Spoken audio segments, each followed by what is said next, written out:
বিসমিল্লাহির রহমানির রহিম। আজকে আরেকটা জিনিস শেয়ার করি।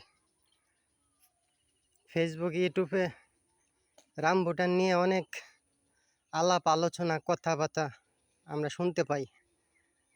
তা দেখলে অনেক কৌতূহল জাগে মনের মধ্যে, যে আসলে এত সুন্দর, এত লাভজনক একটা গাছ, এই গাছটা ক্রয় করি। তো ক্রয় করার পরে কি হয়, যখন একজন শৌখিন মানুষ নিয়ে লাগানোর পরে যখন ব্যর্থ হয়, তখন আর তার সেই কৌতূহলটা থাকে না। তা আমিও তাদেরই একজন। এই সে রামবুটান 2টা গাছ লাগাইছিলাম 2800 টাকা দিয়া।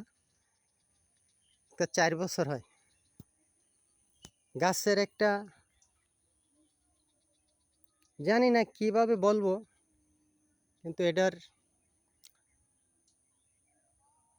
কি মাটির কারণে না কি কারণে এরকম হয় তা আমার জানা নাই। লাগানোর পরে বছর বছর এক আধ কইরা কমতে থাকে। ভাই বলবেন কি কইরা কমতে থাকে? এক আধ কইরা কমতে থাকে, উপর থেকে একটা ডালা এক আধ কইরা মরতে থাকে। তো এভাবে মরতে মরতে মরতে মরতে আমি লাগাইছিলাম 10 ফুট গাছ, 9 ফিট কি 10 ফিট গাছ লাগাইছিলাম। সেই গাছ মরতে মরতে কোন পর্যন্ত আসছে আপনাদেরকে আমি একটু দেখাই, নাহলে বুঝবেন না।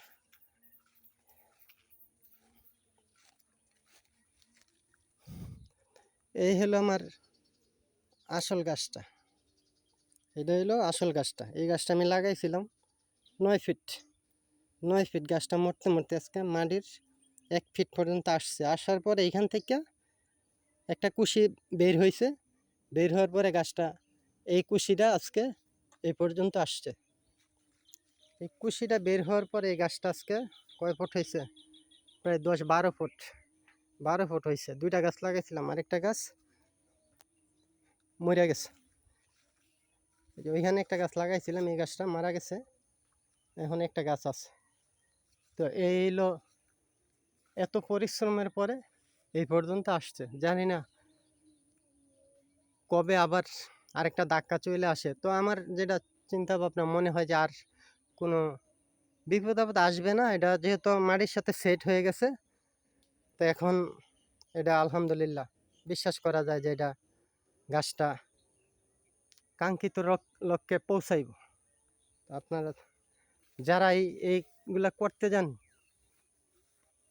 অভিজ্ঞতা থাকলে করেন, না থাকলে করার শুধু শুধু টাকাগুলা জলে যাইব।